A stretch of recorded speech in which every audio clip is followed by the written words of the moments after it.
Hi,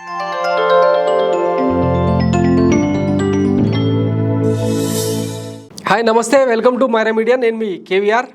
Andhra Pradesh రాజకీయాల్లో గత వారం రోజులుగా కొన్ని అనూహ్య పరిణామాలు చోటు చేసుకుంటున్నాయి.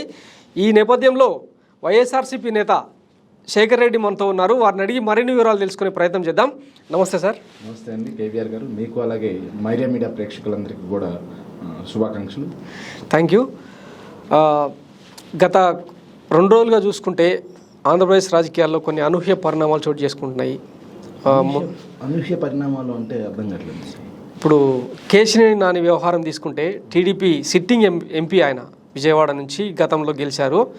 సో ఆయన త్వరలోనే వైసీపీ కండువా కప్పుకోబోతున్నారన్న ఊహాగానాల నేపథ్యంలో వైసీపీ కండువా కప్పుకోబోతున్నారని చెప్పి ఊహాగానాలే తప్పిస్తే ఆయన వైసీపీలో చేరుతున్నారని చెప్పేసి ఎక్కడా చెప్పలేదు. ఫస్ట్ ఆఫ్ ఆల్ ఏంటంటే అది వాళ్ళ పార్టీ ఇంటర్నల్ ఇష్యూ, కాకపోతే మాట్లాడాల్సి వస్తుంది రాజకీయంగా. కాబట్టి మా పార్టీ అధినాయకుడి సిద్ధాంతం ఎలా ఉందంటే 175కి 175 సీట్లు గెలవాల్సిందే అని, 175కి 175 గెలవాల్సిందే అన్న ఒక ఉక్కు సంకల్పంతో జగన్మోహన్ రెడ్డి గారు గడిచిన 2 సంవత్సరాలుగా అడుగులు ముందుకేయడం జరిగింది.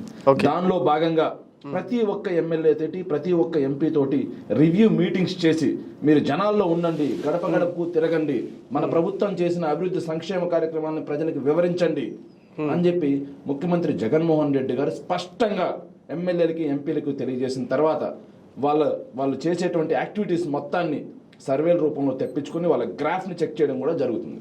గ్రాఫ్ని చెక్ చేస్తూ మధ్య మధ్యలో కొన్ని రివ్యూ మీటింగ్స్ కూడా పెట్టి, అన్న మీ గ్రాఫ్ బాగాలేదు, అన్న మీరు ఇక్కడ ప్రజల్లో తిరగట్లేదు అని చెప్పేసి జగన్మోహన్ రెడ్డి గారు స్వయానా వాళ్ళకి చెప్పిన తర్వాత సో చివరిగా ఎన్నికలు ఇంకొక 100 రోజుల్లో ఎన్నికలు ఉన్నాయి. ఎన్నికల్లో 175 మనం గెలవాల్సిందే. కాబట్టి సో కొన్ని సామాజిక సమీకరణాలు, అలాగే కొన్ని చోట్ల క్యాడర్తో సఖ్యత లేకపోవటం, క్యాడర్ తోటి సిట్టింగ్ ఎమ్మెల్యేలకు సఖ్యత లేకపోవడం, సో గ్రాఫ్ లో కొంచెం వెనకబడి ఉండడం తోటి వాళ్ళని పిలిచి జగన్మోహన్ రెడ్డి గారు స్పష్టంగా తెలియజేయడం జరుగుతుంది. అన్న మనం ఇక్కడ గెలవాల్సిందే తప్పనిసరిగా, కాబట్టి మీకు ఇక్కడ ఇవ్వడం జరగదు, ఇక్కడ అకామిడేట్ చేయడం అవ్వదు, సో మీరు అక్కడికి వెళ్ళండి, అక్కడ మీ అవసరం మాకుంది, మీరు అక్కడ వర్క్ చేయండి అని చెప్పి కొంతమందికి తెలియజేయడం జరుగుతుంది. అలాగే కొంతమందికి ఈ టర్మ్ మీరు ఆగండి, మీరు నమ్ముకొని ఉంటే, మీకు పార్టీని నమ్ముకొని ఉండుంటే మీకు ఖచ్చితంగా సో భవిష్యత్తులో సముచిత స్థానం మా పార్టీలో లభిస్తుంది అని చెప్పి జగన్మోహన్ రెడ్డి గారు హామీ ఇవ్వడం జరిగింది. సో దీనిలో భాగంగా వాస్తవంగా రాష్ట్ర ప్రజలందరూ అలాగే ప్రతిపక్షాలకు అసలు అర్థం కాని విషయం ఏంటంటే, సో బురద జల్లేయటమే వాళ్ళు పరమావధిగా పెట్టుకున్నారు. ఏ చిన్న అంశం జరిగినా బురద జల్లేయడమే పరమావధిగా పెట్టుకున్నారు వాళ్ళు. యాక్చువల్లీ ఈ మైరా మీడియా తీసుకుందామండి.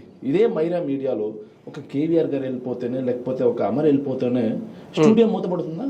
మైరా మీడియా ఎత్తిపోతుందా? మైరా మీడియా మూసేయాల్సిన పరిస్థితి వస్తుందా? సో అలాగే వ్యవస్థ అలాగే ఉంటుంది. సో ఒక ఎమ్మెల్యేను, లేకపోతే ఒక జిల్లా స్థాయి నాయకుడు, లేకపోతే ఒక అవుట్డేటెడ్ పొలిటీషియన్ వెళ్ళి చంద్రబాబు నాయుడు గారిని కలిసి కండువా వేసుకున్నంత మాత్రాన వైఎస్ఆర్సీపీ పార్టీ మునిగిపోతుందా? కేవలం ఇద్దరితో మొదలై దేశంలోనే అత్యంత శక్తివంతమైన మహిళ అయినటువంటి సోనియా గాంధీ గారిని ఎదుర్కొని ఢీకొట్టి 151 మంది ఎమ్మెల్యేలు, 23 మంది లోక్సభ ఎంపీలు, 9 మంది రాజ్యసభ ఎంపీలు, 30కి పైగా ఎమ్మెల్సీలు, వందలాది నామినేటెడ్ పోస్టులు, చైర్మన్లు గాని డైరెక్టర్లు గాని మొత్తం కేవలం జగన్మోహన్ రెడ్డి గారి రెక్కల కష్టం, ఆయన నమ్ముకొని ఆయన వెన్నంటి నిలిచినటువంటి కొంతమంది నాయకులు, కార్యకర్తలు, అభిమానుల కష్టం మాత్రమే ఇది. సో ఇలా అవసరాల కోసం అక్కడ ఒక తొక్కు, ఇక్కడ ఒక తొక్కు దొక్కే కొంతమంది గుంటనక్కల వల్ల పార్టీ అయిపోయింది అంటే నిజంగా ఇది ఎంత హాస్యాస్పదం అనేది ఎలక్షన్స్. జగన్మోహన్ రెడ్డి గారు మా పార్టీ ఒకే సిద్ధాంతం మీద ఉందండి.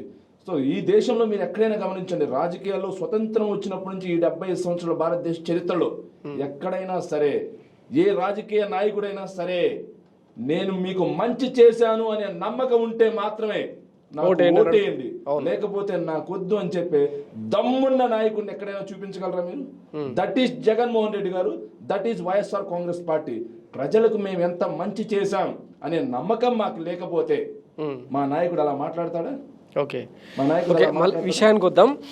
ఇప్పుడు ఇంత పెద్ద ఎత్తున అంటే 175 స్థానాల్లో మీరు 151 గెలిచారు. ఇందులో ఇంచుమించు ప్రస్తుతం 38 మందిని మార్చారు ఇన్ఛార్జీలని, ఇంకొక 20-25 మందిని, ఓవరాల్గా ఒక 60 మందిని మార్చే అవకాశం ఉందని బయట టాక్ వినిపిస్తుంది. అంటే ఇంత పెద్ద ఎత్తున మార్చడం అనేది పార్టీకి నెగిటివ్ అవదా? ఒకవేళ వైఎస్ జగన్ చేస్తున్న సంక్షేమ కార్యక్రమాలు కావచ్చు, ఆయన అభివృద్ధి కార్యక్రమాలు కావచ్చు, జనాల్లో ఎస్టాబ్లిష్ అయినా కానీ అంటే వీళ్ళలో ఒక విషయం మీరు గమనించండి, చిన్న విషయం. విడుదల రజనీ గారు అనే ఒక మా మంత్రి గారు ఉన్నారు. అవును, విడుదల రజనీ గారు చిలకలూరుపేటలో లాస్ట్ టైం చిలకలూరుపేటలో ప్రత్తిపాటి పుల్లారావు లాంటి ఒక సమర్థవంతమైన నాయకుడిని, మాజీ మంత్రిని మట్టి కనిపించిన చరిత్ర చిలకలూరుపేట విడుదల రజనీ గారు. సో అక్కడ కమ్మ సామాజిక వర్గం కాకుండా ఏ సామాజిక వర్గం రాజకీయం చేసినటువంటి చరిత్ర లేదు.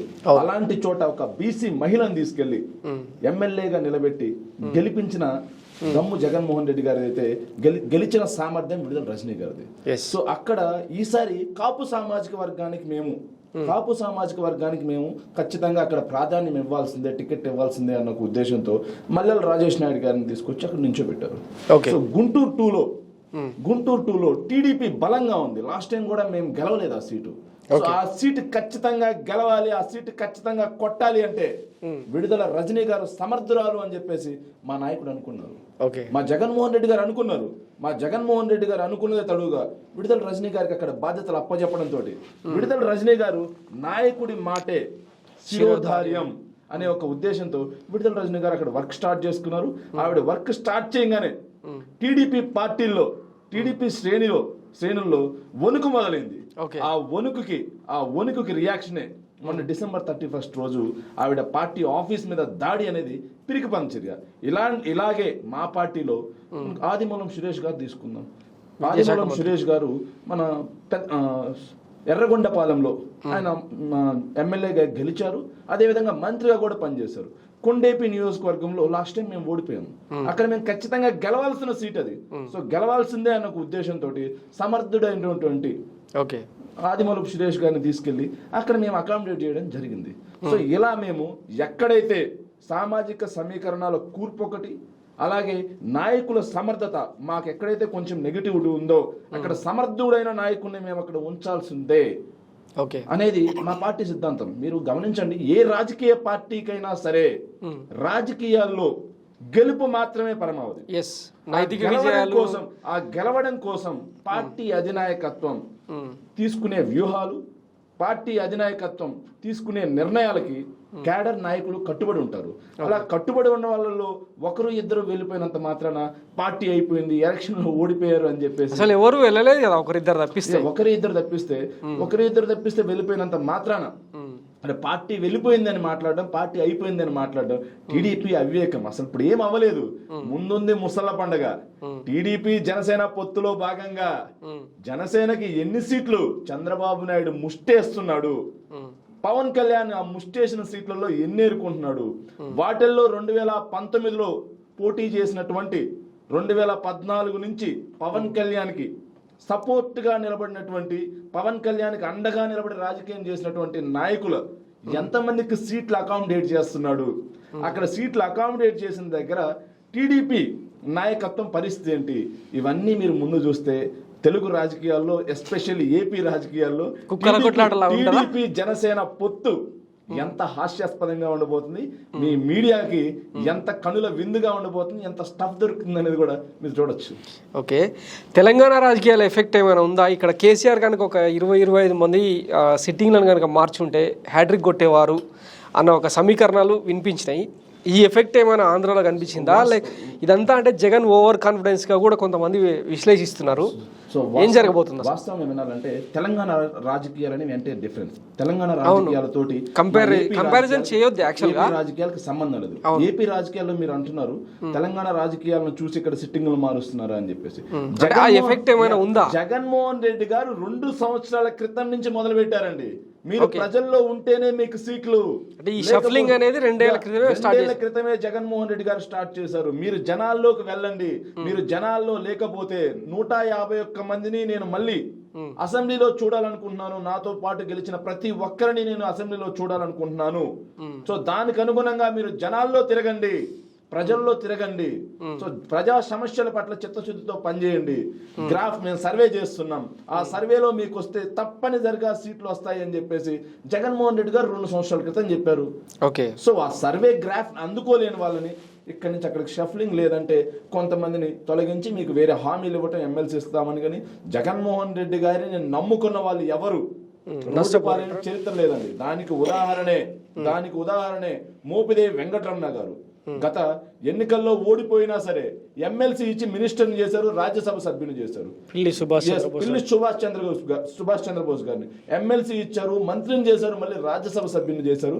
ఆయన తనయుడికి ఇన్ఛార్జ్ కూడా ఇచ్చున్నారు.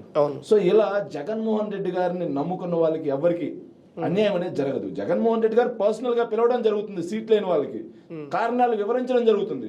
జగన్మోహన్ రెడ్డి గారి కారణాలు వివరించి ఇలాంటి కారణాల వల్ల మేము సీట్ ఇవ్వలేకపోతున్నాం అని చెప్పే పరిస్థితి ఉంటే, టీడీపీలో కేసినేని నాని లాంటి ఒక పెద్ద లీడర్ని 2019 మా ఫ్యాన్ గాలిలో కూడా గెలిచినటువంటి ఒక లీడర్ని, చంద్రబాబు నాయుడు గారికి అత్యంత సన్నిహితంగా మెలిగినటువంటి ఒక నాయకుడిని అకారణంగా ఎవరు కారణం చెప్పకుండా ఎవరు ఆలపాటి రాజా వాళ్ళు వీళ్ళు వెళ్ళేసి, సో మీరు పార్టీ కార్యక్రమాలకే దూరంగా ఉండండి, పార్టీకి మీకు సంబంధం లేదన్న విధంగా అవమానించడం, హ్యూమిలేట్ చేశారు బాగా. అవమానించడం, అసలు పార్టీకి మీకు సంబంధం లేదని చెప్పేయటమే. పార్టీ కార్యక్రమాలకు మీరు రావద్దు అంటే, ఒక ఎంపీని పట్టుకొని పార్టీ కార్యక్రమాలకు రావద్దు అంటే అర్థం ఏంటి? హింసించడమే అతన్ని. అలాంటి అనైతిక విధానాలకి టీడీపీ పెట్టింది పేరైతే, వాళ్ళు మీడియాలో కూర్చొని ఏదో దుష్ట చతుష్టయం లాగా ఎల్లో మీడియా ఒకటి ఉంది, అక్కడ పెద్ద ఎలా అంటే సూటు బూటు వేసుకొని వచ్చేస్తారు, పెయిడ్ విశ్లేషకులు అంటారు వాళ్ళని. వాళ్ళు అక్కడ కూర్చొని ఏదో ప్రభుత్వం మీద బుర్ర జల్లేస్తే ప్రజలు నమ్మేస్తారు, ప్రజల్ని మనం మ్యానిపులేట్ చేద్దాం అని ఎప్పుడు 1990లో ఈనాడు జమానాలో వాళ్ళు ఏదైతే ఫాలో అయ్యారో అదే సూత్రాన్ని ఇప్పటికి కూడా ఫాలో అవుతా ఉంటే, ప్రజలు చాలా తెలివి మీరిపోయారండి. ప్రతి ఒక్కరి చేతిలో మొబైల్ ఉంది, ప్రతి ఒక్కరు కూడా టింగను కొట్టంగానే గూగుల్లో వాస్తవాలు ఏంటో బయటకు వచ్చేస్తుంది. వాస్తవాలు ప్రజలు తెలుసుకున్నప్పుడు వాళ్ళు ఎన్ని రాతలు రాసినా సరే ప్రజలు నమ్మే పరిస్థితి ఉండదు. ఓకే, ఈరోజు బిగ్ అప్డేట్ ఏంటంటే, అంబటి రాయుడు ఎవరైతే ఉన్నారో 10 రోజులు కూడా వైసీపీలో ఉండలేక క్విట్ అవుతున్నానని చెప్పి ఒక ట్వీట్ చేశారు. అది అంటే వైసీపీలో ఒక పెను దుమారంగా మారింది. ఈ ఎఫెక్ట్ ఏమైనా ఉంటుందా? వైసీపీలో పెను దుమారంగా మారడానికి అంబటి రాయుడు గారు ఏమైనా మొదటి నుంచి ఉన్న లీడర్, ప్రజల్లో పెద్ద పట్టున్నటువంటి, ఎల్లో మీడియా వినండి సార్, అది ఎల్లో మీడియాకి 2 రోజులు వార్త వచ్చాము. కాకపోతే మా పార్టీలో ఇంటర్నల్ గా ఏం జరిగింది, ఎందుకు రాజీనామా చేశాడు అనేది అయితే మాకు సమాచారం ఇంతవరకు లేదు. అలాగే అంబటి రాయుడు గారు కూడా బయటకు వచ్చి మాట్లాడింది, ఫోన్లు కూడా స్విచ్ ఆఫ్ చేశారు. అంబటి రాయుడు గారు కూడా బయటకు వచ్చి మాట్లాడిన పరిస్థితి లేదు. సో ఇప్పుడు ఏంటంటే మాకు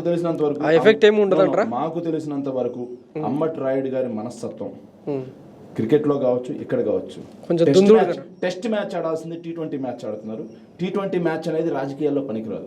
T20 మ్యాచ్ రాజకీయాల్లో పనికిరాదు. ఆ దిశగా ఏం జరిగింది, అసలు వాస్తవంగా ఏంటని తెలిసిన తర్వాత మా పార్టీ నుంచి స్పందన ఉంటుందండి. ఓకే, అయితే దీని ఎఫెక్ట్ ఏమి ఉండదంటారు? 100% అండి. వైసీపీకి నాయకుల ఎఫెక్ట్ ఉండదండి. వైసీపీకి నాయకుల ఎఫెక్ట్ కంటే కార్యకర్తలు, జగన్మోహన్ రెడ్డి గారే వైసీపీకి పట్టుకొమ్మలు. ఓకే, ఇక షర్మిల అంశానికి వస్తే, రీసెంట్గా కాంగ్రెస్ కండువా కప్పుకున్నారు ఆమె.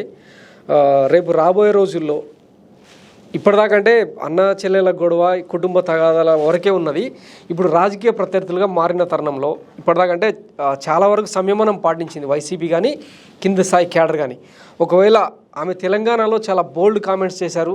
అట్లాంటి వ్యాఖ్యలు కనుక వైసీపీ మీద, జగన్ గారి మీద కనుక చేస్తే, వైసీపీ కార్యకర్తలుగా, వైసీపీ నాయకులుగా మీ వైఖరి ఎలా ఉండబోతుంది? మొదటగా షర్మిలమ్మ గారు ఒక 4-5 ప్రశ్నలకు సమాధానం చెప్పి ఏపీలో కాంగ్రెస్ బాధ్యతలు తీసుకుంటే ప్రజలు హర్షిస్తారు. ఒకటి ఏంటంటే, 2009లో వైఎస్ఆర్ గారి అకాల మరణం తర్వాత ఆయన్ని ప్రేమించే గుండె, ఆయన్ని అభిమానించే ప్రాణాలు కొన్ని గుండాగి లేకపోతే రకరకాల సమస్యల వల్ల చనిపోతే వాళ్ళని నేను ఓదార్చాల్సిందే అని చెప్పేసి వైఎస్ఆర్ గారు ఎక్కడైతే చనిపోయారో ఆ నల్ల కాలువ నుంచి జగన్మోహన్ రెడ్డి గారు ప్రజలను ఉద్దేశించి నేను ప్రతి కుటుంబాన్ని ఓదారుస్తాను అని చెప్పిన తర్వాత, ఓదార్పు యాత్రలో భాగంగా జగన్మోహన్ రెడ్డి గారు ప్రజల్లోకి వచ్చి వాళ్ళని ఓదార్చే కార్యక్రమం చేస్తుంటే, కాంగ్రెస్ క్యాడర్ మొత్తం వైఎస్ఆర్ని జగన్మోహన్ రెడ్డి గారిలో చూసుకొని బ్రహ్మరథం పడుతుంటే, సోనియా గాంధీ గారు ఎందుకు ఈ మన ఓదార్పు యాత్రను ఆపమని చెప్పారు. ఓదార్పు యాత్రను ఆపిన తర్వాత జగన్మోహన్ రెడ్డి గారు, విజయమ్మ గారు, షర్మిలమ్మ గారు ముగ్గురు కేంద్రానికి వెళ్ళేసి సోనియా గాంధీ ఇంటికి వెళ్ళినప్పుడు మిమ్మల్ని ఎంతలా అవమానించారు. అవమానించిన తర్వాతే కదా మీరు బయటకు వచ్చి పార్టీ పెట్టింది. పార్టీ పెట్టిన తర్వాత మీ జగన్మోహన్ రెడ్డి గారి మీద, ఆయన కుటుంబం మీద, ఆఖరికి వైఎస్ఆర్ని కూడా వైఎస్ఆర్ గారిని కూడా CBI ఎఫ్ఐఆర్ లో చేర్చినటువంటి నీచమైన చరిత్ర కాంగ్రెస్ అయితే, అలాంటి కాంగ్రెస్ పార్టీలో మీరు ఈ రోజు ఏం నచ్చిందని జాయిన్ అయ్యారు? రెండో పాయింట్ అండి, 2014లో ఆంధ్రప్రదేశ్ ఉమ్మడి ఆంధ్రప్రదేశ్ని విభజించినప్పుడు ఇప్పటి ఆంధ్రప్రదేశ్ని అడ్డగోలుగా విభజించి ఎలాంటి విభజన హామీలు కూడా చట్టంలో పొందుపరచకుండా ప్రత్యేక హోదా కావచ్చు, దిగురాజపట్నం పోర్టు కావచ్చు, కడప స్టీల్ ప్లాంట్ కావచ్చు, రైల్వే జోన్ కావచ్చు, అలాగే ప్రత్యేక ఆర్థిక మండళ్లు కావచ్చు, లేకపోతే వెనకబడిన జిల్లాలకి ప్రత్యేక ప్యాకేజీలు కావచ్చు, ఇవేవి కూడా చట్టంలో పొందుపరచకుండా ఆంధ్రప్రదేశ్ రాష్ట్రాన్ని గాలి కొదిలేసినటువంటి కాంగ్రెస్ పార్టీతో మీరు ఈరోజు వెళ్ళి కలిసి ఏ ముఖం పెట్టుకొని కాంగ్రెస్ పార్టీకి ఓట్లు అడగాలి ఏపీలో అనేది షర్మిలమ్మ గారు తెలియజేయాల్సిన అవసరం ఉంది. సో ఇలాంటి సమస్యలన్నీ ఉంటే ఆవిడ ఇక్కడికి వచ్చి మా మీద మా పార్టీ ఓటు చీలుస్తుంది, ఇవన్నీ కాంగ్రెస్ పార్టీ అనేది ముగిసిన అధ్యాయం. ఏపీలో కాంగ్రెస్ పార్టీ ముగిసిన అధ్యాయం. ఫినిక్స్ లా లేస్తుంది అని అంటున్నారు సార్. మీడియాలో తెలంగాణలో అత్యద్భుతమైన కామెడీ ఏంటంటే, ఆంధ్రజ్యోతి పేపర్లో ఈ మధ్య చూస్తున్నాను నేను, నాకు బాగా నవ్వు వస్తుంది నిజంగా. జర్నలిజాన్ని ఇలా కూడా రాయొచ్చా, ఎలా రాయొచ్చా అనడానికి పరాకాష్ట ఏబిఎన్ రాధాకృష్ణ గారు. ఎలా అంటే మొన్నటి వరకు వైఎస్ జగన్మోహన్ రెడ్డి గారి నుంచి దూరంగా జరిగిపోయి తెలంగాణలో వైఎస్ఆర్టీపీ పార్టీ పెట్టేంత వరకు బ్రదర్ అనిల్ కుమార్ గారిని, షర్మిలమ్మ గారిని వాళ్ళు ఎన్ని రాతలు రాశారు, ఎంత నీచమైన రాతలు రాశారు. సో మత మార్పులు చేస్తున్నారు, బైబిల్ మీద వీళ్ళు ఓట్లేయించేసుకొని పార్టీ ఓట్లేయించుకుంటున్నారు, ఇలాంటి వాళ్ళు సమాజానికి పట్టిన చీడపీడ అని చెప్పి రాసిన ఏబిఎన్ రాధాకృష్ణ ఈ రోజు ఏ ఎజెండాతో షర్మిలా గారు అత్యద్భుతమైన ఆవిడ, ఏ ఎజెండాతో బ్రదర్ అనిల్ కుమార్ గారు దేవుడైపోయాడో అర్థం కావట్లేదు. సో వాళ్ళు రాసే రాతలు కేవలం వైఎస్ జగన్మోహన్ రెడ్డి గారిని నైతికంగా దెబ్బతీయాలి, జగన్మోహన్ రెడ్డి గారిని కుటుంబంలో ఒంటరి చేయాలి అని చేసే కుట్రల్లో భాగమే ఇది కూడా. జగన్మోహన్ రెడ్డి గారు ఒంటరే. రాజశేఖర రెడ్డి గారు చనిపోయినప్పటి నుంచి జగన్మోహన్ రెడ్డి గారు ఒంటరే. జైలుకి వెళ్ళినప్పుడు జగన్మోహన్ రెడ్డి గారు ఒంటరే. పార్టీ పెట్టినప్పుడు జగన్మోహన్ రెడ్డి గారు ఒంటరే. కానీ ఆ జగన్మోహన్ రెడ్డి గారితో లక్షలాది కార్యకర్తలు, వేలాది నాయకులు ఉండబట్టే ఈరోజు 151 సీట్లు గెలిచాం. ఇన్ని ఎంపీలు, ఇన్ని ఎమ్మెల్సీలు, ఇన్ని గెలవగలిగి జరుగుతుంది. సేమ్ ఇదే విధంగా జగన్మోహన్ రెడ్డి గారు అక్కడ ఒంటరైనా సరే, జగన్మోహన్ రెడ్డి గారికి జగమంత కుటుంబం ఈ రాష్ట్రంలో ఉంది. జగన్మోహన్ రెడ్డి గారి ద్వారా, రాజశేఖర రెడ్డి గారి ద్వారా లబ్ధి పొందిన ప్రతి కుటుంబం జగన్మోహన్ రెడ్డి గారికి అండగా ఉంటుంది. ఇలాంటి చీప్ ట్రిక్లు ఎన్ని ఫాలో చేసినా సరే ఎల్లో మీడియా జగన్మోహన్ రెడ్డి గారిని నైతికంగా వాళ్ళు 1% కూడా తాకలేరండి. ఓకే, 2014 ముందు చేసిన పాదయాత్ర కావచ్చు, తెలంగాణలో చేసిన సుదీర్ఘ పాదయాత్ర కావచ్చు, అంటే కంపేర్ టు జగన్తో పోలిస్తే షర్మిల కూడా ఒక పోరాట యోధురాలన్న ముద్ర అయితే ఉంది. ఆమె రాజన్న బిడ్డగా ఆమె కూడా ఎంతో కొంత నైతికత ఉంది. ఈ నేపథ్యంలో అంటే కాంగ్రెస్కి ఏమైనా ఫ్లెచ్చింగ్ అయ్యే అవకాశం ఉందా? ఇప్పుడు కాంగ్రెస్ వైఎస్ జగన్తో ఉన్న క్యాడర్ ఏదైతే ఉందో అది ఏమైనా చీలిపోయే అవకాశం ఉంటుందా? జగన్మోహన్ రెడ్డి గారితో ఉన్న క్యాడర్ షర్మిలా గారిని ఏం చూసి నమ్మి వెళ్ళి షర్మిలా గారితో పయనించాలి? వైఎస్ఆర్టీపీ అని చెప్పి కొంతమంది రాజకీయ నిరుద్యోగులు ఉంటారు కదా. రాజకీయ నిరుద్యోగులకి అది నిలయం కావచ్చేమో కానీ అది రాష్ట్రంలో ఫీనిక్స్ పక్షిలాగా ఎగిరి అధికారానికి వచ్చేంత సీన్ అయితే కాంగ్రెస్ పార్టీకి లేదు. ఎందుకంటే వైఎస్ఆర్టీపీ పార్టీ చూసాం, ఎంతో మంది ఆవిడని నమ్మి నడిచారు. వాళ్ళ పరిస్థితి ఏమైంది ఈ రోజు? కాంగ్రెస్ లో అయినా సరే, ఏపీలో కాంగ్రెస్ లో అయినా సరే షర్మిలా గారితో నమ్మి నడిచే వాళ్ళ పరిస్థితి అదే అవుతుంది తప్పిస్తే ఏమవుతుంది? జగన్మోహన్ రెడ్డి గారిని నమ్మిన వాళ్ళు ఈ రోజు ఎక్కడున్నారు? షర్మిలా గారి రాజకీయ జీవితంలో అడుగులు వేసిన వాళ్ళు ఎక్కడున్నారు అనేది స్పష్టం అందరికీ తెలిసిపోతుంది. సో ఒకవైపు 2 ఉదాహరణలు ఉంటే, గెలుపు ఒకవైపు, ఓటమి ఒకవైపు. ఈ ఓటమి వైపు వెళ్ళడానికి ఎవరు మాత్రం సిద్ధంగా ఉంటారు? ఇప్పుడు అంటే టీడీపీ సిద్ధాంతాలు, టీడీపీ భావజాలాలు నచ్చని వాళ్ళు, బీజేపీ సిద్ధాంతాలు ఎక్కని వాళ్ళు కొంతమంది అంటే షర్మిల వైపు చూస్తున్నారన్న రాజకీయ నిరుద్యోగులకి శరణాలయమే షర్మిలా గారి కాంగ్రెస్. ఓకే, సింగిల్ ఓట్ అంతే అండి. ఫస్ట్ అడిగిన క్వశ్చన్కి మీరు ప్రాపర్గా ఆన్సర్ చేయలేదు. కేశినేని నాని గారు రాజీనామా చేశారు. తన అధినేత చంద్రబాబు మీద రకరకాల విమర్శలు కూడా చేశారు. నిన్న మీరు కూడా వినే ఉంటారు. ఆయన ఆప్షన్ వైసీపీ అని ఒక కథనం వినిపిస్తుంది. సార్ ఒకటి సార్, మా పార్టీకి ఆప్షన్ వైసీపీ ఇది అన్న, మా పార్టీలోకి మా జగన్మోహన్ రెడ్డి గారి సిద్ధాంతాలు నచ్చి, మా వైసీపీ పార్టీ విధానాలు నచ్చి ఎవరు వచ్చినా కార్యకర్తగా, సార్ వినండి, కార్యకర్తగా పనిచేయడం కోసం ఎవరు వచ్చినా స్వాగతిస్తాం. అంతేగాని మా పార్టీలో ఏదో ఆశించి రాగానే సీట్లు వచ్చేస్తాయి, రాగానే నేను మినిస్టర్ని అయిపోతాను, రాగానే ఎంపీని అయిపోతాను, ఎవరు ఆశించి వచ్చినా సరే జగన్మోహన్ రెడ్డి గారు ఒకటే. అంటే పరస్పర అవగాహన కూడా ఉంటుంది, ఎందుకంటే లాస్ట్ టైం వైసీపీ గాలిలో కూడా గెలిచిన వ్యక్తి ఆయన. నో సార్ వినండి, జగన్మోహన్ రెడ్డి గారు ఎవరు వచ్చినా సరే స్వాగతిస్తారు. వాళ్ళ క్యాపబిలిటీస్ ని బట్టి, వాళ్ళ శక్తి సామర్థ్యాలను బట్టి వాళ్ళకి ఇవ్వాల్సినటువంటి సముచిత స్థానం మా పార్టీలో ఉంటుంది. కాకపోతే వచ్చే వాళ్ళ మైండ్ సెట్ ఎలా ఉండాలంటే, నేను ఒక కార్యకర్తగా జగన్మోహన్ రెడ్డి గారి సైనికుడిలా వెళ్తున్నాను అని చెప్పి ఎవరు వచ్చినా స్వాగతిస్తే, తర్వాత వాళ్ళ క్యాపబిలిటీస్, వాళ్ళ శక్తి సామర్థ్యాలు, వాళ్ళకి ప్రజల్లో ఉన్న పట్టు, ఇవన్నీ గమనించి జగన్మోహన్ రెడ్డి గారు సముచిత స్థానం కల్పిస్తారు. వీటికి ఉదాహరణలు చాలా ఉన్నాయి, ఇది ఒకటే కాదు. ఓకే, ఇక మీ పార్టీ సంగతి పక్కన పెడితే టీడీపీ, జనసేన, బీజేపీ కూటమిగా రాబోతున్నాయని, బీజేపీ అవాయిడ్ చేయాలని అనుకుంటున్నారా? ఒకవేళ ఇది కనుక కూటమి, మహాకూటమి రేంజ్లో కనుక బిల్డ్ అయితే వైసీపీకి ఏమైనా నష్టమా? సార్ ఒక విషయం నాకు అర్థం కావట్లేదు.